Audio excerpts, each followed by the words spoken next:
যতক্ষণ আমরা এই সংসারে জীবিত ততক্ষণ আমাদের সাথে সবকিছু থাকে। আমাদের ধন, সুখ স্বাচ্ছন্দ্য, আমাদের মিত্রগণ, আমাদের পরিবার, এই সমাজ, এই সবকিছু আমাদের সাথে থাকে। যেদিন আমরা এই সংসারকে ত্যাগ করব, এদের মধ্যে কেউ আমাদের সাথে যাবে না। না ধন, না স্বাচ্ছন্দ্য, না সম্পত্তি। এই সকল মানুষ, এই সমাজ, এরা শুধুমাত্রই শ্মশান পর্যন্ত আমাদের সাথে থাকতে পারবেন। তারপরে যদি আমাদের সাথে কিছু যেতে পারে তাহলে তা শুধুই আমাদের ধর্ম। আর এই সংসারে আমরা নিজেদের যে সুনাম রেখে যাই সেটা সম্ভব শুধুমাত্র কর্মের দ্বারা। সেই জন্য সংসারে যতদিন পর্যন্ত জীবিত আছেন, যদি কিছু অর্জন করতে চান তাহলে ধর্ম অর্জন করুন, ধর্মের বিষয়ে স্পষ্টতা অর্জন করুন এবং কর্ম অর্জন করুন। এটাই হবে আপনার অতীত এবং এটাই হবে আপনার ভবিষ্যৎ, এবং এটাই সকলকে প্রেরণা প্রদান করবে। আসুন আমার সাথে ভালোবেসে বলুন, রাধা রাধা। সমুদ্র মন্থনের সময় দুই ধরনের রত্ন লাভ করা হয়েছিল। প্রথম হলাহল, যার প্রভাব থেকে এই সমস্ত সংসারের জীবের প্রাণ বাঁচানোর জন্য মহাদেব তাকে নিজের কণ্ঠে ধারণ করে নিয়েছিলেন। আর দ্বিতীয় অমৃত, যেটা কিঞ্চিত পরিমাণ মাত্রায় পাওয়া গেছিল। কখনো কখনো জীবনে এমন কোন বস্তু যা আপনি প্রয়োজনের থেকেও অনেক বেশি মাত্রায় ভোগের জন্য লাভ করে থাকেন, তা আপনার জন্য বিষ প্রমাণিত হতে পারে। যেমন জল, প্রয়োজনের থেকে অনেক বেশি মাত্রায় যদি এই জল আসে তাহলে আপনার প্রাণ কাটতে পারে। কিন্তু পরিশ্রমের পরে এক পাত্র শীতল জল দ্বারা আপনি যদি স্নান করে নেন তাহলে তা আপনার শরীরের জন্য অমৃত হবে। পরিশ্রম করার পরে যদি আপনার শরীর এক পাত্র খাবার লাভ করে তাহলে তা আপনার শরীরের জন্য অমৃত। কিন্তু যদি কোনো পরিশ্রম না করেই আপনি দিনরাত শুধুই খাবার গ্রহণ করতে থাকেন তাহলে আপনার কাছে তা বিষ সমান। বিষ এবং অমৃত গ্রহণ করাটা আপনার উপরে নির্ভর করছে। কোনো বস্তু আপনার পক্ষে বিষও হতে পারে, আবার অমৃতও হতে পারে। নির্ভর করছে যে আপনি সেটা কিভাবে ব্যবহার করছেন, কতটা মাত্রায় ব্যবহার করছেন। আসুন আমার সাথে ভালোবেসে বলুন, রাধা রাধা। অনেক সময় আমাদের মনে এই ভাবনা আসে যে আমাদের নিরীহ স্বভাবের সুযোগ নিয়ে এই সংসারের মানুষ শুধু আমাদের দুঃখই দেয়। কতবার এমন মনে হয় যে আমরা সবাইকে সাহায্য করার জন্য এগিয়ে যাই আর সকলে আমাদেরই দোষ দেয়। অনেক সময় এমন মনে হয় যে আমরা শুধুই সৎকর্ম করি, সকলের ভালো চাই, কিন্তু সকলে আমাদেরই বিষয়ে খারাপ কথা বলতে থাকে। দুঃখ হয়, কিন্তু আমাদের এটা ভেবে দেখা উচিত যে মানুষ আম গাছের গায়ে পাথর ছোড়ে, শাল গাছের গায়ে পাথর কেন ছোড়ে না? কারণ এই আম গাছে পাওয়া যায় মিষ্টি এবং সুস্বাদু ফল। অন্যদিকে শাল গাছ থেকে আমরা কি পাই? শুধুই কাঠ। তাই যদি আপনাকে কেউ কথা শোনায়, আপনাকে কোনো কিছুতে বাধ্য করার চেষ্টা করে, আপনার বিষয়ে অনুচিত কথা বলে, তাহলে নিশ্চয়ই আপনার মধ্যে এমন বিশেষ কিছু আছে যা তাদের মধ্যে নেই। নিজের মধ্যে আত্মবিশ্বাস বাড়িয়ে তুলুন, ধন্যাত্মক ভাব আনুন, সৎকর্ম করতে থাকুন। কোনো কটুতা এই মনে প্রবেশ করতে দেবেন না। এই মন সুপ্রসন্ন হয়ে বলবে, রাধা রাধা।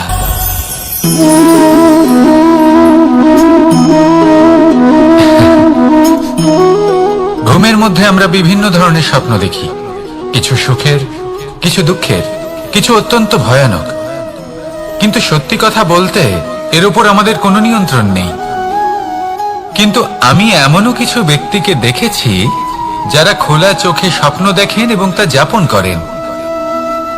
নিজেদের একটা আলাদা স্বপ্নের নগরী আছে ওনাদের, সেখানেই জীবন যাপন করেন। আসল বাস্তবটা কি তাতে ওনাদের কিছুই যায় আসে না। এমন কিছু মানুষ আছেন যাদের কাছে বিন্দুমাত্র জ্ঞান নেই। সে না হয় ঠিক আছে, কিন্তু জ্ঞান এমন ভাবে প্রদান করবেন যে মনে হবে সংসারের সমস্ত জ্ঞান তাদের কাছেই রয়েছে। এমন কিছু মানুষ আছেন যারা ভালোবাসতে জানেন না, আর তাও আমি মেনে নিলাম। কিন্তু কথা এমন ভাবে বলবেন তাতে মনে হবে যেন প্রেমের বিষয়ে সবকিছু শুধুমাত্র ইনিই জানেন। এবার আমি এমন কথা অবশ্যই বলছি না যে আপনি এরকম করেন, কিন্তু যদি কোনো ব্যক্তি এরকম করেন তাহলে তার এটা মাথায় রাখা উচিত যে সেই ব্যক্তি অন্য কারোর সাথে নয়, নিজের সাথে অনুচিত করছেন। কারণ এমন কাজ করে উনি নিজের দোষ, নিজের অপগুণ সংসারের কাছে নয়, নিজের কাছে লুকোচ্ছেন। আপনি যদি নিজেকে বুঝতে না পারেন, সম্পূর্ণরূপে নিজেকে আকলন না করেন, নিজের অপগুণ, নিজের দোষ পূর্ণরূপে না বুঝতে পারেন, তাহলে এটা কি করে বুঝবেন যে নিজেকে কিভাবে শুধরে নিতে হবে? আপনাকে নিজের সত্য স্বীকার করতেই হবে, তারপরেই আপনি নিজেকে পরিবর্তন করতে পারবেন। তাহলে স্বপ্নে নয়, বাস্তবে বাঁচুন, আনন্দে বাঁচুন, আর আমার সাথে ভালোবেসে বলুন রাধা রাধা। ইচ্ছে বড়ই বিচিত্র জিনিস। এই ইচ্ছে যদি তা পূর্ণ না হয় তাহলে তা ক্রোধকে জন্ম দেয়, যদি তা পূর্ণ হয় তাহলে লোভকে জন্ম দেয়, যদি সময়ের মধ্যে পূর্ণ না হয় তাহলে শোককে জন্ম দেয়, আর যদি সময়ের পূর্বেই পূর্ণ হয়ে যায় তাহলে অহংকারকে জন্ম দেয়। সকলের ইচ্ছে থাকে, আপনারও অবশ্যই থাকবে, তা অবশ্যই পূরণ করবেন। কিন্তু একটা কথা মনে রাখবেন, আপনার এই জীবন এটা কোনোভাবেই আপনার ইচ্ছে পূরণ করার মাধ্যম নয়। এ হলো ধৈর্য সাধনের এক মাধ্যম, নিয়ন্ত্রণ করার এক মাধ্যম। নিয়ন্ত্রণ নিজের কামনার ওপর, নিজের ইচ্ছের ওপর, নিজের আবেগের ওপর। কারণ ইচ্ছে এটা হলো সেই অশ্বের মতো যা একবার লাগাম ছাড়া হয়ে গেলে আপনার হাত থেকে যদি এই লাগাম বেরিয়ে যায় তাহলে তা আপনাকে সোজা বিনাশের পথে নিয়ে যেতে পারে। কিন্তু যদি আপনি একে নিয়ন্ত্রণ করতে পারেন তাহলে এটা আপনাকে সাফল্যের শিখরে অবশ্যই পৌঁছে দিতে পারে। তাহলে ইচ্ছেগুলিকে নিয়ন্ত্রণ করুন আর আমার সাথে ভালোবেসে বলুন রাধা রাধা। আমরা সকলে শক্তি অনুভব করতে চাই। এবার যদি আপনাকে জিজ্ঞেস করা হয় যে সবথেকে বেশি শক্তির অনুভব কোথা থেকে করা সম্ভব, তখন কেউ কেউ বলবেন পুষ্টিকর আহার গ্রহণ করলে, ব্যায়াম করলে, কেউ বলবেন ধন লাভ করলে, বন্ধুদের থেকে, পরিবারের থেকে আদি ইত্যাদি। এইভাবে আপনি শক্তির অনুভব অবশ্যই করতে পারেন, কিন্তু সবথেকে বেশি শক্তির অনুভব যদি আপনি করতে চান তাহলে তা পাবেন শুধু একতার দ্বারা, সংগঠনের দ্বারা। যদি আপনাকে উদাহরণ দিই, নিজের এই হাতটাকে দেখুন, 5টা আঙুল রয়েছে। কোনো একটা বস্তুকে নিজের একটা আঙুল দ্বারা তুলে ধরার চেষ্টা করে দেখুন, বড়ই কষ্ট হবে। তখন আপনি বুঝতে পারবেন যখন এই 5টি আঙুল একত্রিত হয় তখন কোনো কাজ কতটা সহজ হতে পারে। এটাই হলো শক্তি, একতার। সব থেকে ভালো উদাহরণ যদি আপনাকে দিই তাহলে বাঁশি। এই বাঁশি থেকে অত্যন্ত মধুর সুর নির্গত হয় যা সবার মন প্রসন্ন করে দেয়। এই কথা সত্যি, কিন্তু এই বাঁশি আমি একটা বা দুটো আঙুল দিয়ে বাজাতে পারবো না। আমাকে প্রত্যেকটা আঙুল ব্যবহার করতেই হবে, তবেই এর থেকে মধুর সুর নির্গত হবে যা সকলকে প্রসন্ন করবে, ঠিক কিনা? ঠিক এইভাবেই যদি আপনি চান যে আপনার জীবনরূপী বাঁশি থেকেও মধুর সুর নির্গত হোক বা সবার মনকে প্রসন্ন করে তুলুক, তাহলে আপনাকেও জীবনে একতা নিয়ে আসতেই হবে। আপনি একাও কর্ম করতে পারেন, পথ চলতেও পারেন, সামনেও এগোতে পারেন, সাফল্যও লাভ করতে পারেন। কিন্তু যখন সকলে একসাথে এগোবেন, সেই পথে চলবেন, সেই কর্মই করবেন, তখন লক্ষ্যে অবশ্যই পৌঁছবেন, সাফল্য অবশ্যই লাভ করবেন। কিন্তু সেই সাফল্য এবং তার আনন্দের সংমিশ্রণটাই একটু অন্যরকম হবে। তাই জীবনে ঐক্যবদ্ধ হন, একসাথে মিলে এগোতে থাকুন, আর আমার সাথে ভালোবেসে বলুন রাধা রাধা। আমাদের মধ্যে এমন অনেক মানুষ আছেন যারা বই পড়তে পছন্দ করেন, অনেক মানুষ আছেন যারা ভিন্ন ভিন্ন রকমের কাহিনী পড়েন। এবার পড়তে পড়তে মাঝে এমন একটা অধ্যায় অবশ্যই আসে যা আমাদের হৃদয় স্পর্শ করে যায়। আমরা হৃদয় যন্ত্রণা অনুভব করি, তাও আমরা সেই কাহিনী শেষ পর্যন্ত পড়ি, এবং তখন আমরা বুঝতে পারি যে সেই যন্ত্রণাময় অধ্যায়টি কেন এসেছিল, তার থেকে আমরা কি শিক্ষা পেলাম, এবং আমরা অবশেষে লক্ষ্যেও পৌঁছলাম। কিন্তু যদি সেই যন্ত্রণাদায়ক অধ্যায়টিতে আপনি থেমে যান, আপনি যদি এটা ভাবেন যে আমি আর পড়তে পারবো না, তাহলে আপনি জানতেও পারবেন না যে পরবর্তীতে কি হতে চলেছে। এই মন দুঃখে ভরে উঠবে, মনে প্রশ্ন আসতেই থাকে যার উত্তর আমরা পাই না, নিজেদের লক্ষ্য বুঝতেই পারি না। এইভাবেই আমাদের জীবনেও যদি এমন কিছু হয় যা অত্যন্ত দুঃখজনক, যদি এমন কোনো কঠিন অধ্যায় আপনার জীবনে আসে, থামবেন না। তা হলো আপনার জীবনের কাহিনীর একটি যন্ত্রণাদায়ক দুঃখজনক অধ্যায় মাত্র। শেষ পর্যন্ত এই কাহিনীতে টিকে থাকুন, কর্ম করতে থাকুন।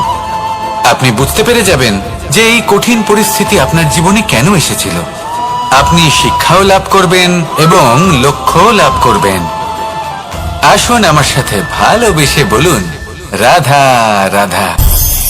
খুব সুন্দর একটা কাহিনী আছে। একবার এক ব্যক্তি নিজের অসফলতার জন্য ত্রস্ত হয়ে সময় দেবতার তপস্যা করতে বসলেন। উনি তপস্যা করলেন এবং সময় দেবতা প্রসন্ন হলেন, মানুষের রূপ ধারণ করে ওনার সামনে প্রকট হলেন। এবার সেই ব্যক্তি ওনাকে জিজ্ঞেস করলেন যে কি এমন আছে যার জন্য আপনি বারবার জয়ী হন আর আমি চিরকাল পরাজিত হয়ে থাকি? কেন এত পরিশ্রম করা সত্ত্বেও আমি সাফল্য লাভ করতে পারি না? তখন সময় দেবতা উত্তর দিলেন যে দিন হোক বা রাত, ঝড় হোক বা ভূমিকম্প, রোদ হোক বা বৃষ্টি হোক, সময়ের সূত্রপাত হোক বা প্রলয়, আমি থামি না, আমি চলতেই থাকি। আর সেই জন্য যিনি থেমে যান তিনি পরাজিত হন আর আমি জয়ী হই। এটাই আমাদের শিখতে হবে। জীবনে সবসময় চলতে থাকুন, কখনো থামবেন না। হ্যাঁ, কিছুক্ষণের জন্য বিরতি নিতে পারেন, বিশ্রাম করার জন্য, নিজেকে আরো সশক্ত করে তোলার জন্য, কিন্তু থেমে যাবেন না। নিরন্তর কর্ম করতে থাকুন, পরিশ্রম করতে থাকুন, তবেই এই সংসার আপনাকে মনে রাখবে। আসুন আমার সাথে ভালোবেসে বলুন, রাধা রাধা। বস্ত্র আমাদের সকলের প্রিয়, এটা আমাদের জীবনযাপনের জন্য প্রয়োজনীয়। আমরা সবসময় চেষ্টা করি সেই বস্ত্র পরতে যা পরলে আমাদের দেখতে ভালো লাগে। কিন্তু কখনো এই কথা ভেবে দেখেছেন যে কিছু বস্ত্র যদি স্বচ্ছ হয় তাহলে তা পুরনো হলেও দেখতে ভালো লাগে? ঠিক তেমনই যেমন কোনো খাবার যদি মশলাদার না হয়, অত্যন্ত সুস্বাদু নাও হয়, কিন্তু যদি তা গরম হয়, টাটকা হয়, তাহলে খেতে ভালোই লাগে। ঠিক সেইভাবেই যদি কোনো ব্যক্তি সুন্দর নাও হয় কিন্তু তার কথা খুবই মধুর হয়, তাহলে সেই ব্যক্তি সকলের প্রিয় হয়। কোনো ব্যক্তি যদি ধনবান নাও হন কিন্তু তিনি যদি গুণী হন, তাহলে এই সংসারে সম্মান লাভ করেন। সেই জন্য কখনো এই বিষয়ে দুঃখ পাবেন না যে আপনার কাছে ভৌতিক স্বাচ্ছন্দ্য নেই। আপনার কাছে সব থেকে বড় বস্তু, সব থেকে মূল্যবান বস্তু যেটা আছে সেটা হলো আপনার আত্মা, আপনার মন, আপনার বিচারধারা, আপনার গুণ, আপনার কথা। এগুলো সবসময় শুভ রাখুন এবং সবসময় নিজের সাথে রাখুন। এই জীবন সফল হবে এবং প্রেমময় হয়ে বলে উঠবে, রাধা রাধা। মানুষের জীবন বড়ই বিচিত্র হয়। যেই মুহূর্তে জন্ম নেয় একটা প্রতিস্পর্ধায় প্রবেশ করতে থাকে। মানুষ জন্ম নেয় আর প্রতিস্পর্ধা শুরু হয়ে যায় ভাই এবং বোনের মধ্যে সর্বশ্রেষ্ঠ হবার, সবার থেকে এগিয়ে থাকার। তারপরে সে যায় গুরুকুলে, নিজের বন্ধুদের মধ্যে সর্বশ্রেষ্ঠ হওয়ার প্রতিস্পর্ধা শুরু হয়। এবার সেখান থেকে বাইরে বেরিয়ে সংসার জীবনে প্রবেশ করে ধন উপার্জনের প্রতিস্পর্ধা শুরু হয়। তা সে যুদ্ধই হোক বা কলা হোক, এই প্রতিস্পর্ধা কখনোই আমাদের পিছু ছাড়ে না। তাই যদি প্রতিস্পর্ধা করতেই হয় তাহলে আমরা মানুষকে সাহায্য করার প্রতিস্পর্ধা কেন করব না? এমন এক প্রতিস্পর্ধা যাতে যে কেউ জিতুক বা যে কেউ হারুক না কেন, লাভ সকলের হবে। সকলের মধ্যে প্রেম বিতরণ করতে থাকুন, এইভাবেই আনন্দ বিতরণ করতে থাকুন। আর আমার সাথে ভালোবেসে বলুন, রাধা রাধা। এবার এই পুরুষার্থের বিষয়ে আপনারা অবশ্যই শুনেছেন, মোক্ষ, চতুর্থ পুরুষার্থ। আপনারা কি জানেন এই মোক্ষ আসলে কি? ধর্ম, অর্থ, কামনার পালন করতে করতে মৃত্যু লাভ করা, এটাই কি মোক্ষ? না, মোক্ষ হলো সেটাই যা জন্ম এবং মৃত্যুর ঊর্ধ্বে। প্রত্যেক ব্যক্তি, প্রত্যেক জীবই সংসারে কোনো না কোনো বিশেষ প্রয়োজনে আসে। ধর্মপথে সৎপথে অর্থ উপার্জন করা, প্রয়োজনকে পূর্ণ করার চেষ্টা করতে করতে সেই প্রয়োজনকে পূর্ণ করা তাকে মুক্তির পথে নিয়ে যায়, যা হলো মোক্ষ। যদি এই মোক্ষ লাভ না হয় তাহলে মানুষ জন্ম এবং মৃত্যুর এই চক্রে বারবার ফিরে আসবে। তাই নিঃস্বার্থভাবে সদ্ভাব নিয়ে কর্ম করুন, সকলকে ভালোবাসুন, আর আমার সাথে বলুন রাধা রাধা। জল এ হলো জীবনের আধার পঞ্চতত্ত্বের মধ্যে একটি, আর অত্যন্ত বিশেষ। এর থেকে অনেক বড় শিক্ষা পাওয়া যায়। এই জল গন্তব্যের বিষয়ে এর স্পষ্ট ধারণা আছে। ও জানে ওর লক্ষ্য কি, আর প্রয়াস করে ততদূর সে পৌঁছেও যায়। এটি পর্বত থেকে বয়ে নিচে নেমে আসে, নদীর সাথে সমাহিত হয়ে তার সাথে বয়ে চলে, চিরসবুজ বনানী গড়ে তোলে, প্রাণীদের তৃষ্ণা নিবারণ করে, সামনে এগিয়ে চলে, মানুষের সাথে মিলিত হয়। যারা একে বাঁধের মধ্যে বেঁধে রাখতে চেষ্টা করে সে বন্দি দশাতেও থেকে যায়, মানুষের কল্যাণ করে। তারপর বাঁধ থেকে মুক্তি পেয়ে এগিয়ে চলে, কোথাও ধাক্কা খায়, কোথাও বাধা পড়ে, কোথাও যদি পথ খুঁজে না পায় তাহলে পথ খুঁজেই নেয়, আর যেখানে পথ থাকে না সেখানে পথ বানিয়ে নেয়, আর শেষ পর্যন্ত নিজের লক্ষ্যে পৌঁছেই যায়, অর্থাৎ সমুদ্রে গিয়ে সমাহিত হয়ে যায়। আমাদেরও কিছুটা এরকমই হয়ে উঠতে হবে। যেখানেই যাবেন সকলের কল্যাণ করুন, সামনে এগোন। আপনি কোথাও পড়ে গেলে, ধাক্কা খেলে আঘাত লাগবেই, উত্থান পতন লেগেই থাকে। সামনে এগোতে থাকুন। কোথাও পথ না পেলে তা খুঁজে নিন, কোথাও পথ না থাকলে তা বানিয়ে নিন। নিজের গন্তব্যের কথা সব সময় মনে রাখুন। শেষ পর্যন্ত নিজের মোক্ষ লাভ আপনি অবশ্যই করবেন। আর আমার সাথে ভালোবেসে বলুন রাধা রাধা।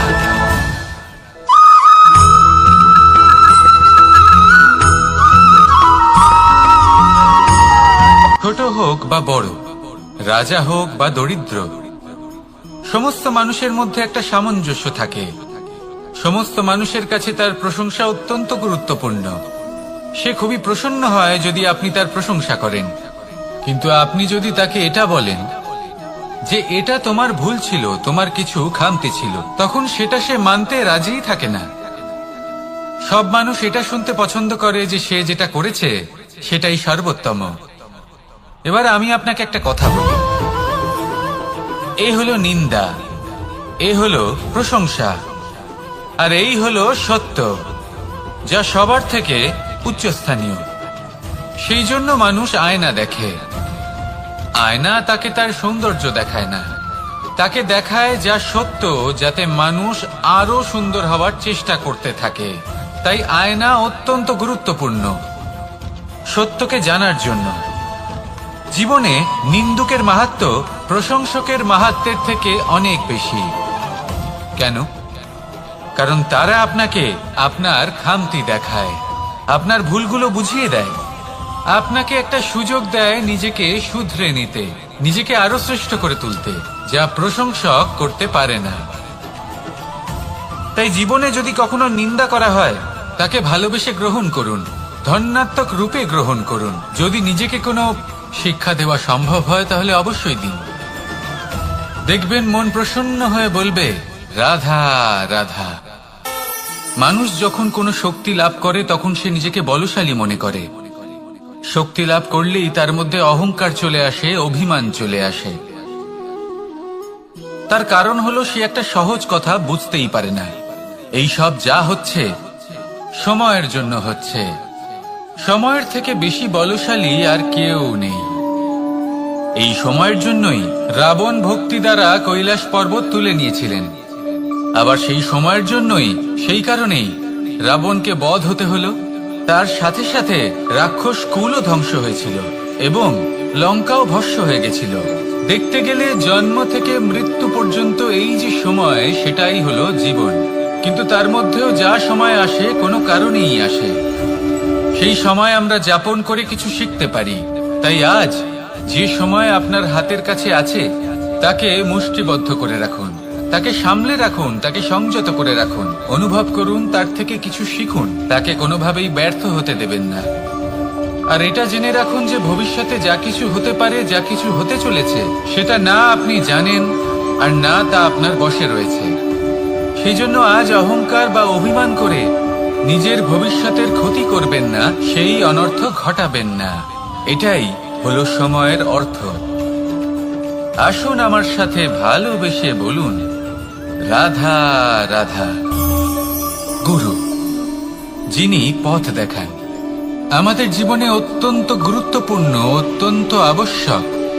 কিন্তু কিছু মানুষ মনে করেন যে গুরুর কোনো প্রয়োজন নেই, কারণ এই সমগ্র জ্ঞান মানুষের অন্তরেই নিহিত রয়েছে। এবার প্রশ্ন এটাই, যদি সমস্ত জ্ঞান মানুষের অন্তরে নিহিত থাকে তাহলে গুরুর কি প্রয়োজন? আর যারা আজ পর্যন্ত গুরুকে মেনে এসেছেন তারা কি অনুচিত করেছেন? এর উত্তর আমি আপনাকে দেব একটা উদাহরণ দ্বারা। একটা কাঠ যা জ্বলনশীল, জ্বলনের ঊর্জা তার অন্তরে নিহিত রয়েছে, কিন্তু তার জ্বলনের জন্য বাইরে থেকে একটা অনুঘটকের প্রয়োজন হয়। এই অনুঘটকই হলেন আপনার গুরু। উত্তাপ যা একটা কাঠকে জ্বালাতে পারে, সেই উত্তাপ হলো গুরুর প্রচেষ্টা। যদি সেই গুরুই না থাকে, তার প্রচেষ্টাই না থাকে, তাহলে সেই সমস্ত জ্ঞান যা মানুষের অন্তরে নিহিত তা ব্যর্থ হয়ে যাবে। যদি আপনার সাথে আপনার গুরু থাকেন, আপনার পথ প্রদর্শন করেন, আপনার অন্তরের জ্ঞানকে বাইরে নিয়ে আসতে পারেন, তাহলে তাকে সম্মান করুন। আর আমার সাথে ভালোবেসে বলুন, রাধা রাধা। বিপদ আপদ আপনাকে সন্ত্রস্ত করে রাখতে পারে, কিন্তু এই বিপদ প্রত্যেকের জীবনে কোনো না কোনো কারণে থাকে। এটা আপনাকে দেখায় যে আপনার মধ্যে কি খামতি রয়েছে, কেন রয়েছে। এই বিপদ হলো সেই মাধ্যম যার দ্বারা আপনি নিজের দুর্বলতাকে নিজের শক্তিতে পরিবর্তন করতে পারেন। একটা ফুলের দিকে তাকান। একটা ফুল, তার বুকে যখন একটা সূচ বিঁধে এপার ওপার হয়ে যায়, শুধু তখনই আমাদের প্রভুর জন্য ফুলের মালা তৈরি করা যায়। সেই জন্য কখনোই বিপদকে ভয় পাবেন না, তার থেকে দূরে পালাবেন না, একে স্বাগত জানান। বোঝার চেষ্টা করুন এই বিপদ কেন আছে। যদি বিপদকে বুঝতে পারেন তবেই জীবনকে বুঝতে পারবেন। যদি জীবনকে বুঝতে পারেন তবে এই বিপদকে সম্পদে পরিণত করতে পারবেন। আসুন আর আমার সাথে ভালোবেসে বলুন, রাধা রাধা। পরিকল্পনা অত্যন্ত গুরুত্বপূর্ণ, এটা আমাদের জীবনে অত্যন্ত আবশ্যক, এটা আমাদের জীবনে। কিন্তু এই পরিকল্পনা ঠিক কতটা হওয়া উচিত, অর্থাৎ এই পরিকল্পনার সম্পর্কে কতটা চিন্তা করা উচিত, কতটা ভবিষ্যতের বিষয়ে চিন্তা করা উচিত। এবার দূরদর্শিতা অত্যন্ত বিশিষ্ট গুণ মানব জীবনে, কিন্তু দূরদর্শিতায় এতটাও মগ্ন হওয়া উচিত নয় যে কাছের জিনিসগুলোই নজরে না পড়ে। আজকের কথা বাদ দিয়ে শুধুই ভবিষ্যৎ নিয়ে চিন্তা করা অনুচিত। এবার দেখুন, পরিকল্পনা করুন, কিন্তু তার থেকে বেশি উপভোগ করুন। এই মুহূর্ত সম্পর্কে অবগত নয়, কিন্তু ভবিষ্যতের কথা আমরা চিন্তা করতে থাকি। আমি এটা অনুভব করতে চাই, ওইটা অনুভব করতে চাই, ওই আনন্দ প্রাপ্ত করতে চাই। এটা অনুচিত। পরিকল্পনা করুন, সংযত করুন, কিন্তু আজকে, বর্তমানকে, এই মুহূর্তকে। জীবনের বাস্তবিক আনন্দ এটা, আর জীবন যাপনের সব থেকে শ্রেষ্ঠ পথও এটা। আসুন আমার সাথে ভালোবেসে বলুন, রাধা রাধা। কখনো কখনো মনে এই ভাবনা আসতেই পারে যে ঈশ্বর আজ পর্যন্ত এত রূপে অবতীর্ণ হয়েছেন, এতবার এই পৃথিবীতে এসেছেন, তারপরেও এই সংসারে কোথাও না কোথাও এই পাপ বসবাস করে। এটার কারণ কি? এটার কারণ আমরা স্বয়ংই। যখন কোনো ব্যক্তি এই পৃথিবীর পথপ্রদর্শন করে, এই সংসারকে উচিত দিশা দেখায়, এই সংসারের মঙ্গল করে, আমরা সেই ব্যক্তিকে মানুষ থেকে ঈশ্বর বানিয়ে ফেলি। সেই ব্যক্তির পতন স্বয়ং আমাদের হাতেই হয়ে যায়, কারণ সেই ব্যক্তি তার শ্বাস প্রশ্বাসের জন্য হয় না। সেই ব্যক্তি হলো সেই ভাবনা যা সে এই সংসারকে প্রদান করেছে। আমরা সেই ব্যক্তির ভাবনাটারই অন্ত করে দিই। এটা উচিত নয়। আমরা ওনাকে প্রভু মেনে নিই।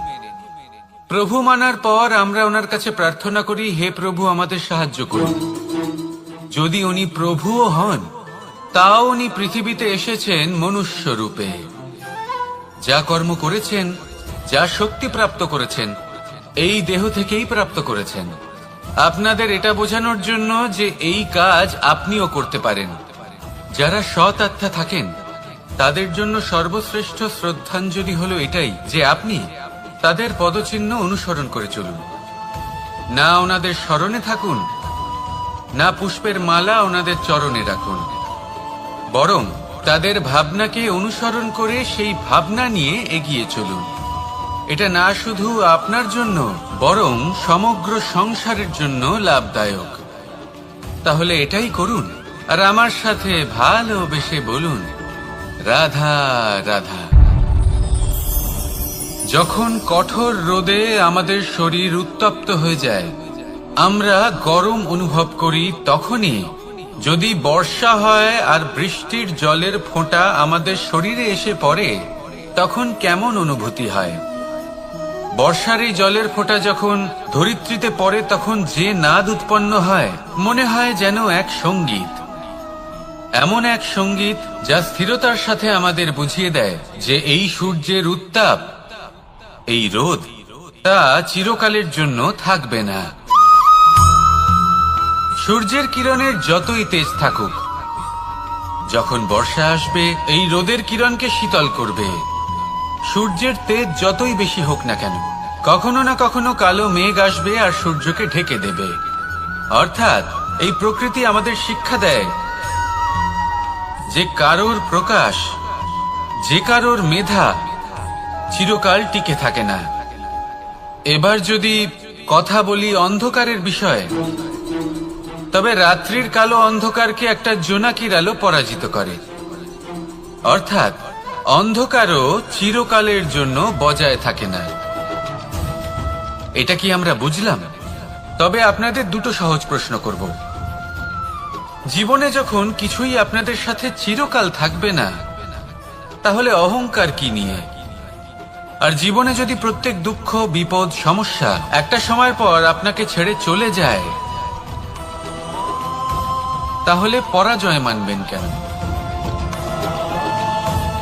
এই দুশ্চিন্তা ত্যাগ করুন, এই অহংকার ত্যাগ করুন, আসক্তি ত্যাগ করুন আর আমার সাথে ভালোবেসে বলুন, রাধা রাধা। ভোজন। এই সংসারে যেই হোক না কেন, কোনো মানুষ হোক, কোনো প্রাণী হোক, কোনো কীট হোক বা কোনো বনস্পতি হোক, প্রত্যেকের জন্য ভোজন অতি আবশ্যক। কারণ ভোজন থেকেই শক্তি পাওয়া যায়, আর সেই শক্তি দিয়েই সংসারের, আমাদের জীবনের সমস্ত কার্য করা যায়। এবার এমন এক ধরনের শক্তি হয় যা শীতের ঋতুতে সূর্য থেকে আমরা পেয়ে থাকি, আর আরেক ধরনের উত্তাপ হয় যা দিয়ে ভোজন রান্না করা হয়, সুস্বাদু নানান ধরনের ভোজন।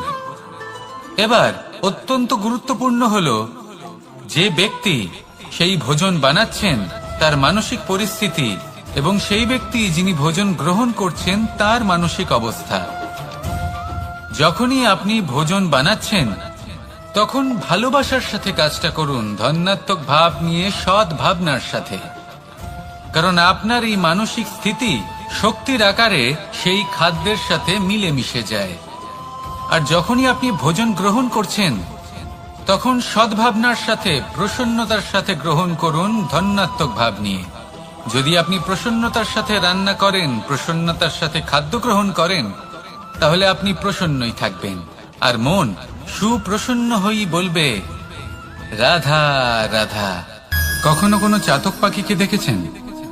কথায় আছে যে বছরে মাত্র একবার সে তার তৃষ্ণা মিটিয়ে থাকে, আর তাও আকাশে ভেসে থাকা মেঘের দ্বারা ঘটানো বৃষ্টির জলের ফোঁটা থেকে। আর কোথাও থেকে সে তার তৃষ্ণা পূরণ করে না।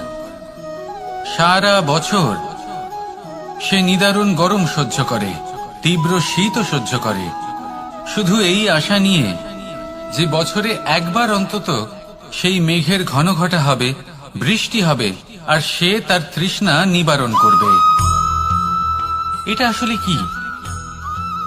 এটা আসলে বিশ্বাস।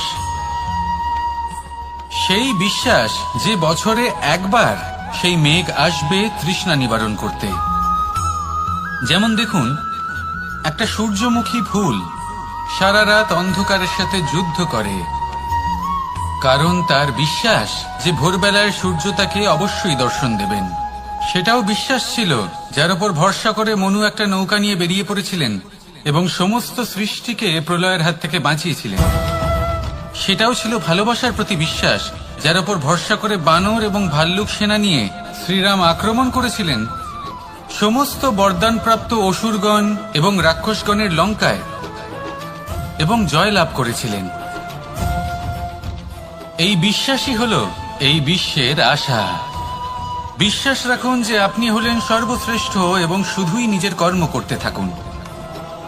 এই বিশ্বাসের আশাই আপনাকে প্রতি মুহূর্তে বল প্রদান করবে। এ হলো আমার বিশ্বাস। আসুন আর আমার সাথে ভালোবেসে বলুন, রাধা রাধা। সৌন্দর্য। মানুষ নিজের সৌন্দর্যের বিষয়ে কতটা ভাবে, চায় যে সে সব থেকে বেশি রূপবান হবে, সব থেকে বেশি সুন্দর হবে। কিন্তু সৌন্দর্যের পরিভাষা কি তা কি সে জানে? কোনো মাকে জিজ্ঞেস করুন, ওনার জন্য সৌন্দর্যের পরিভাষা ওনার সন্তান। কোনো ভক্তকে জিজ্ঞেস করুন, ওনার জন্য সৌন্দর্যের পরিভাষা ওনার ভগবান। শ্রীরামকে জিজ্ঞেস করুন, ওনার জন্য সৌন্দর্যের পরিভাষা হলো হনুমান। ভাঙা হানু, ফুলে যাওয়া মুখ, দেখতে গেলে উনি বানর, লম্বা লেজ, এত নিরীহ যে ওনাকে অমূল্য মালা দিলে সেটা ছিঁড়ে তার ভেতরে শ্রীরামকে খুঁজছিলেন। কিন্তু ওনার ভাবনা কত সুন্দর। উনি এটা বিশ্বাস করেন যে সংসারের যতই মূল্যবান জিনিস দিয়ে এই মালা তৈরি করা হোক না কেন, যদি এর মধ্যে শ্রীরাম না থাকেন তাহলে এর মধ্যে কোনো অর্থ নেই। সৌন্দর্য রূপে নয়, ভাবনায় নিহিত থাকে।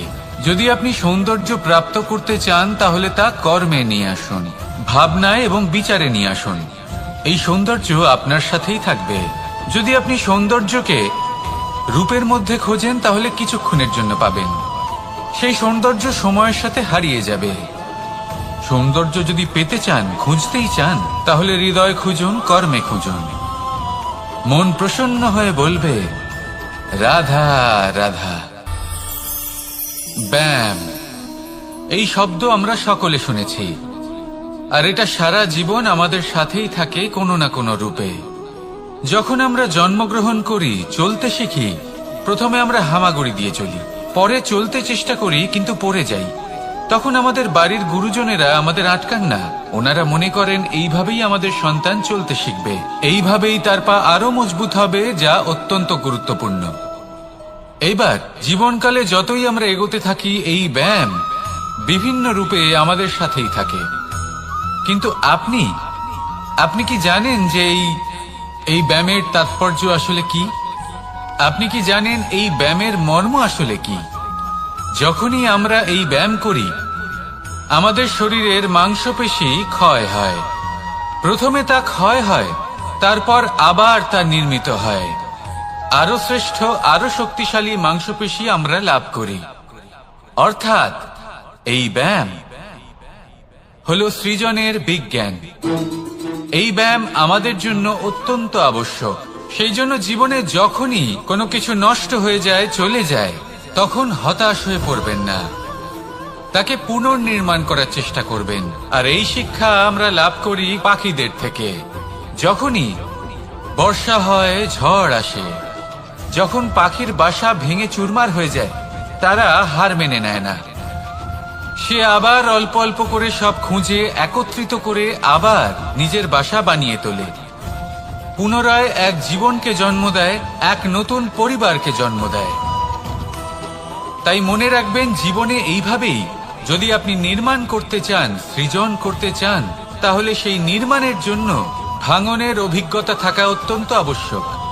ভগ্ন বস্তুকেও সম্মান করা অত্যন্ত আবশ্যক। এই আচরণ মনে নিয়ে আসুন, মন প্রসন্ন হয়ে বলবে রাধা রাধা। আমাদের এই জীবন, তাতে এই যে সময় চক্র, তা তিনটি ভাগে বিভক্ত। এক হলো অতীতকাল, ফেলে আসা অতীত, তারপরে আসে বর্তমান, এখনকার এই মুহূর্ত, আর তারপর আসে আগামীকাল অর্থাৎ ভবিষ্যৎ। এবার এখানে সবথেকে গুরুত্বপূর্ণ হলো অতীতকাল, ভবিষ্যৎকাল, ফেলে আসা অতীত এবং আগামী সময়।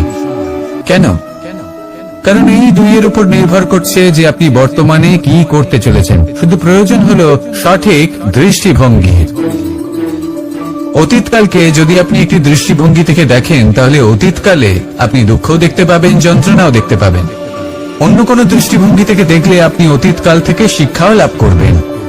এবার এই শিক্ষা অনুসারেই বর্তমানে কর্ম করা উচিত। এবং যদি ভবিষ্যতের কথা বলি, তাহলে বলবো ভবিষ্যতের কথা ভেবে আপনি আজ অবশ্যই চিন্তিত হতে পারেন।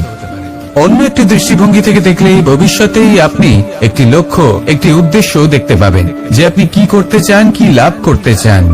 এবার সেই অনুসারে বর্তমানে কর্ম করা উচিত, ভবিষ্যৎ এবং অতীতকাল অনুসারে। এভাবেই যদি জীবনে কর্ম করতে থাকেন, আপনার এই বর্তমানের দিনগুলো আপনি একটু নতুন ভাবে বাঁচতে পারবেন। এভাবেই যদি জীবনে এগোতে থাকেন, তাহলে আপনার জীবনে আনন্দের উদ্ভব হতে কেউ বাধা দিতে পারবে না। আসুন আমার সাথে ভালোবেসে বলুন রাধা রাধা। পরিকল্পনা অত্যন্ত গুরুত্বপূর্ণ, এটা আমাদের জীবনে অত্যন্ত আবশ্যক, এটা আমাদের জীবনে। কিন্তু এই পরিকল্পনা ঠিক কতটা হওয়া উচিত, অর্থাৎ এই পরিকল্পনার সম্পর্কে কতটা চিন্তা করা উচিত, কতটা ভবিষ্যতের বিষয়ে চিন্তা করা উচিত। এবার দূরদর্শিতা অত্যন্ত বিশিষ্ট গুণ মানব জীবনে, কিন্তু দূরদর্শিতায় এতটাও মগ্ন হওয়া উচিত নয় যে কাছের জিনিসগুলোই নজরে না পড়ে। আজকের কথা বাদ দিয়ে শুধুই ভবিষ্যৎ নিয়ে চিন্তা করা অনুচিত। এবার দেখুন, পরিকল্পনা করুন, কিন্তু তার থেকে বেশি উপভোগ করুন। এই মুহূর্ত সম্পর্কে অবগত নয়, কিন্তু ভবিষ্যতের কথা আমরা চিন্তা করতে থাকি। আমি এটা অনুভব করতে চাই, ওইটা অনুভব করতে চাই, ওই আনন্দ প্রাপ্ত করতে চাই। এটা অনুচিত। পরিকল্পনা করুন, সংযত করুন, কিন্তু আজকে, বর্তমানকে, এই মুহূর্তকে। জীবনের বাস্তবিক আনন্দ এটা, আর জীবনযাপনের সব থেকে শ্রেষ্ঠ পথও এটা। আসুন আমার সাথে ভালোবেসে বলুন রাধা রাধা। মানুষ কখনো কখনো সময়কে নিয়ন্ত্রণ করতে চেষ্টা করে, কখনো কখনো সময়ের গুরুত্ব বুঝতে পারে না। এটা ভাবে যে এই কিছু মুহূর্ত কেটে যাক, একে অতিবাহিত করি, তাহলে কি বা হবে, কয়েকটা মুহূর্ত মাত্র। কিন্তু তা নয়। আজকের একটা মুহূর্ত ভবিষ্যতের অনেক বড় পরিবর্তনের ভিত হতে পারে। আজকের একটা মুহূর্ত আপনার ভবিষ্যৎকে উজ্জ্বল করে তুলতে পারে। সেই জন্য ছোট ছোট মুহূর্তগুলিকে অদেখা করবেন না। সময়কে কাজে লাগান, পূর্ণরূপে কাজে লাগান। এবার যদি আপনি কাউকে সাহায্য করতে চান আর সেই কারণেই যদি থেমে থাকেন, তাহলে ঠিক আছে, কারণ আপনি কাউকে সাহায্য করে তার জীবনকে আরো ভালো করে তুলতে চাইছেন, আরো শ্রেষ্ঠ করতে চাইছেন। এই পুণ্য, এই কর্ম ফিরে আপনার কাছেই আসবে আর আপনার জীবনকে শুভ করে তুলবে। কিন্তু যদি আপনি আলস্যের কারণে থেমে থাকেন এবং কিছুই না করেন, সময় নষ্ট করেন, তাহলে কিন্তু একটাই ঘটনা ঘটবে, আপনার ভবিষ্যৎ বিপদগ্রস্ত হয়ে পড়বে, আর কিছুই নয়। সেই জন্য এটা বোঝা প্রয়োজন যে কখন থামতে হবে এবং কেন থামতে হবে। যদি আপনার থামার কারণ এবং সময় অনুচিত হয়ে থাকে, তাহলে আপনার ভবিষ্যৎ কখনোই উচিত হতে পারে না। সেই জন্য সময়কে সম্মান করুন আর পূর্ণ ব্যবহার করতে শিখুন। আর আমার সাথে ভালোবেসে বলুন রাধা রাধা। বিপদ আপদ আপনাকে সন্ত্রস্ত করে রাখতে পারে, কিন্তু এই বিপদ প্রত্যেকের জীবনে কোনো না কোনো কারণে থাকে। এটা আপনাকে দেখায় যে আপনার মধ্যে কি খামতি রয়েছে।